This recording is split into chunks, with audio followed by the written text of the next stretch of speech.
प्यारे बच्चों, सुप्रभात। तो आज हम हमारी हिंदी पाठ्य पुस्तिका मकरंद का पाठ 7 पढ़ने जा रहे हैं। इसका विषय है राष्ट्रध्वज। तो इस पाठ में हम राष्ट्रध्वज के स्वरूप के बारे में पढ़ेंगे कि सन 1907 से लेकर 1947 तक राष्ट्रध्वज का स्वरूप किस प्रकार बदला, उसमें किस तरह के बदलाव आए। ओके बेटा, तो हम आज हमारे भारतीय जो राष्ट्रध्वज है भारत के, उसके बारे में पढ़ने जा रहे हैं। पेज नंबर है बेटा 58। Okay, let's start. हम सबकी यही भावना है कि हिंद देश का प्यारा झंडा ऊंचा सदा रहेगा। सभी देशवासियों की यह भावना होती है और हमारी भी यही भावना है कि हिंद देश का प्यारा झंडा ऊंचा सदा रहेगा। जो हिंद देश का हमारा झंडा है वो हमेशा ऊंचा रहेगा। 3 रंगों एवं अशोक चक्र से सुसज्जित हमारा राष्ट्रध्वज सदैव शान से फहराता रहे। प्रत्येक भारतीय नागरिक का यह कर्तव्य है कि वह देश की स्वतंत्रता और तिरंगे का सम्मान बनाए रखे। प्रत्येक वस्तु का एक इतिहास एवं कहानी होती है। तिरंगे के विकास की भी एक गौरवमयी कहानी है, अर्थात सम्माननीय कहानी है। हमारा राष्ट्रध्वज भारतीय राष्ट्रीय कांग्रेस के ध्वज का परिवर्तित रूप है। हमारा जो राष्ट्रध्वज है वो भारतीय राष्ट्रीय कांग्रेस के जो ध्वज है उसका बदला हुआ रूप है, परिवर्तित रूप है। कांग्रेस ने स्वाधीनता की जंग, स्वाधीनता जो आज़ादी की जंग थी वो अपने ध्वज के नीचे लड़ी थी और अंततः देश को स्वाधीनता दिलाई। और क्या हुआ, बाद में देश को स्वाधीनता दिलाई अर्थात आज़ादी दिलवाई। अगस्त 1907 में मैडम भीखाजी कामा ने जर्मनी में आयोजित हुए अंतर्राष्ट्रीय समाजवादी सम्मेलन में पहली बार राष्ट्रध्वज फहराया था। तो पहली बार राष्ट्रध्वज कब फहराया गया था? 1907 में, अगस्त 1907 में। किसने? मैडम भीखाजी कामा ने जर्मनी में आयोजित हुए अंतर्राष्ट्रीय समाजवादी सम्मेलन में, अंतर्राष्ट्रीय समाजवादी सम्मेलन में फहराया गया था पहली बार राष्ट्रध्वज। और किसने फहराया था? मैडम भीखाजी कामा ने। कहाँ पर? जर्मनी में आयोजित। इस ध्वज में 3 रंगों की पट्टियाँ थी। सबसे ऊपर हरी, मध्य अर्थात बीच में सुनहरे तथा सबसे नीचे लाल रंग की पट्टी थी। हरी पट्टी में 8 कमल बने हुए थे। सुनहरी पट्टी में वंदे मातरम अंकित था। सबसे नीचे वाली पट्टी में चंद्र एवं सूर्य बने हुए थे। 8 कमल भारत के प्रत्येक प्रांत के प्रतीक थे। आप यहाँ इस चित्र में देख ही रहे होंगे वंदे मातरम, जो ये 1907 में जो झंडे का स्वरूप था। तो यहाँ पर एक सुनहरी पट्टी थी जिसके बीच में, जो सुनहरी पट्टी जो थी वो बीच में थी और सबसे ऊपर हरी थी और सबसे नीचे लाल रंग की पट्टी थी। बीच में क्या लिखा हुआ था? वंदे मातरम अंकित था। और जो सबसे नीचे वाली पट्टी है उसमें क्या अंकित है? एक साइड चंद्र व सूर्य अंकित, मतलब बने हुए थे।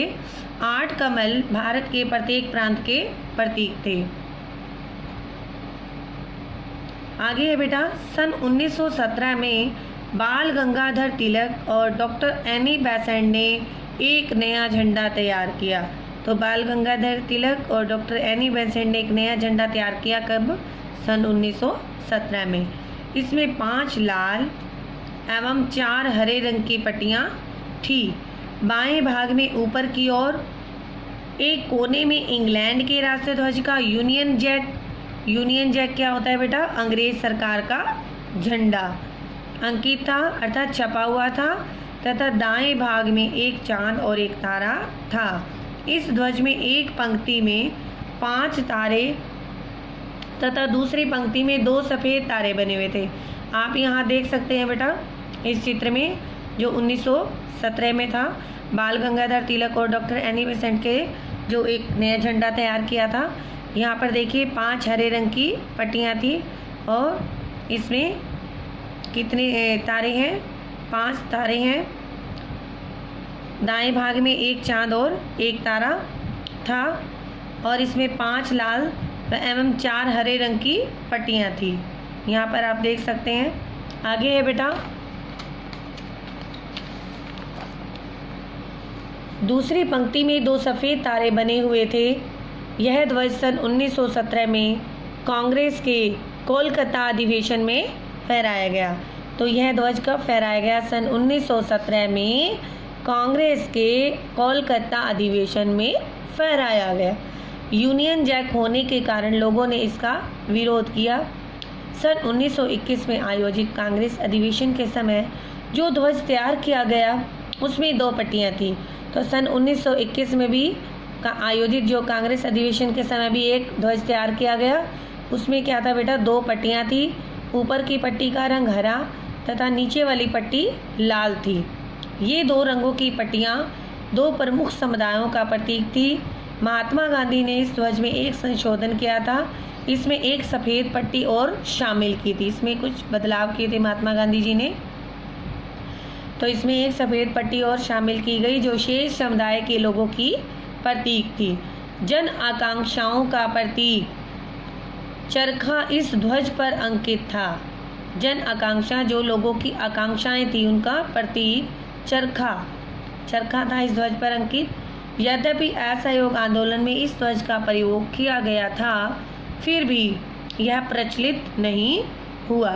अगस्त सन 1931 में भारतीय राष्ट्रीय कांग्रेस समिति मुंबई ने जो राष्ट्रध्वज स्वीकार किया उसमें 3 समानांतर पट्टियाँ थी।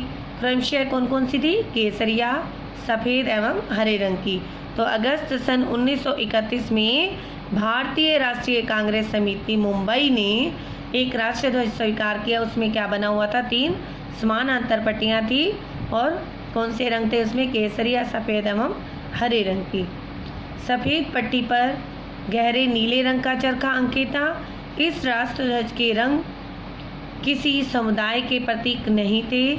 केसरिया रंग त्याग एवं वीरता का प्रतिनिधित्व कर रहा था। सफ़ेद रंग सत्य और शांति का, जन आकांक्षाओं को चरखा प्रदर्शित कर रहा था एवं हरा रंग खुशहाली का प्रतीक था। 30 अगस्त 1931 को पूरे देश में यह झंडा फहराया गया। इज इट क्लियर बेटा? आगे देखिए, 22 जुलाई 1947 को नई दिल्ली में संविधान सभा की बैठक में पंडित जवाहरलाल नेहरू ने राष्ट्रध्वज संबंधी प्रस्ताव पेश करते हुए जो भाषण दिया उसके कुछ अंश इस प्रकार हैं। हम संकल्प करते हैं कि भारत का राष्ट्रध्वज गहरे केसरी, सफ़ेद तथा गहरे हरे रंग का तिरंगा अर्थात झंडा होगा। सफ़ेद पट्टी के मध्य में चरखे के प्रतीक स्वरूप नीले रंग में अशोक के सारनाथ स्तंभ के सिंह शीर्ष का चक्र होगा, जिसका व्यास सफ़ेद पट्टी की चौड़ाई के अनुपात में रहेगा और जो ध्वज की चौड़ाई तथा लंबाई वो है 2:3 के अनुपात में रहेगी। इस झंडे के पीछे एक इतिहास है।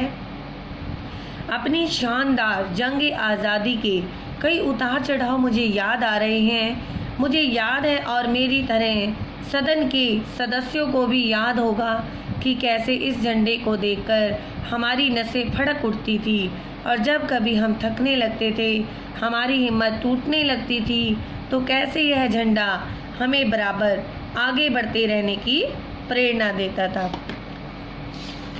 ये भी देखिए बेटा, भारत के राष्ट्रध्वज की जो प्रारंभिक कल्पना थी वो पिंगले वेंकैया ने की थी। किसने की थी? पिंगले वेंकैया ने। आगे देखिए, का हौसला देता था। अपनी आखिरी सांस तक हमारे वीर क्रांतिकारी इस झंडे को थामे रहे और जब बलिदान का क्षण आया तो झुकने से पहले ही इसे दूसरों को थमा गई ताकि यह झंडा हमेशा ऊंचा बना रहे। सच तो यह है कि हमने जब झंडे की रूपरेखा के बारे में सोचा तो केवल एक ही बात हमारे जेहन में अर्थात हमारे दिमाग में थी कि झंडा देखने में सुंदर हो, क्योंकि राष्ट्र का प्रतीक देखने में सुंदर होना ही चाहिए। हमने चाहा कि झंडा ऐसा हो जो राष्ट्र की संपूर्णता को दर्शाए अर्थात वह अपने संपूर्ण रूप में भी और अपने अलग अलग अंगों से भी हमारे देश की अंतरात्मा और हमारी परंपराओं को समेकित अर्थात एकबद्ध रूप से अभिव्यक्त कर सके। यही सोचकर 22 जुलाई 1947 को संविधान सभा द्वारा वर्तमान तिरंगे, जो आज के समय में भी है, उसको स्वीकार कर लिया गया। 14-15 अगस्त 1947 की मध्य रात्रि को भारत के पूर्ण स्वतंत्र होने पर श्रीमती हंसा मेहता ने संविधान सभा के अध्यक्ष डॉक्टर राजेंद्र प्रसाद को असेंबली सेशन में एक नया तिरंगा भेंट किया। कब किया था? तो जो हमारा वर्तमान तिरंगा है उसको कब स्वीकार किया गया? 22 जुलाई 1947 को जो संविधान सभा द्वारा वर्तमान तिरंगे को स्वीकार कर लिया गया। ओके बेटा। अगले दिन 15 अगस्त 1947 के शपथ ग्रहण समारोह के बाद यह तिरंगा राष्ट्रध्वज के रूप में राष्ट्रपति भवन पर फहराया गया। तो 15 अगस्त, अगले ही दिन 15 अगस्त 1947 को जब शपथ ग्रहण समारोह आयोजित किया गया, तब उसके पश्चात यह तिरंगा राष्ट्रध्वज के रूप में राष्ट्रपति भवन पर फहराया गया। 16 अगस्त 1947 को इस राष्ट्रध्वज को पंडित जवाहरलाल नेहरू ने प्रातः 8:30 बजे 8:30 पर 8:30 बजे दिल्ली के लाल किले पर फहराया। झंडा फहराते समय इस बात का ध्यान रखना चाहिए कि किसी भी अवस्था में उसकी गरिमा को क्षति न पहुंचने पाए। ओके बेटा।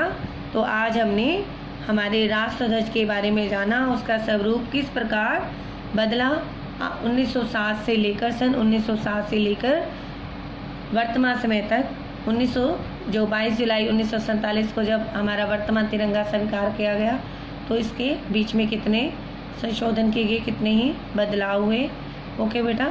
तो आपने इस पाठ को ध्यानपूर्वक पढ़ना है, समझकर, और इसकी अभ्यास कार्य को आपने फाइंड आउट करना है। इज इट क्लियर बेटा? ओके बेटा, थैंक यू सो मच।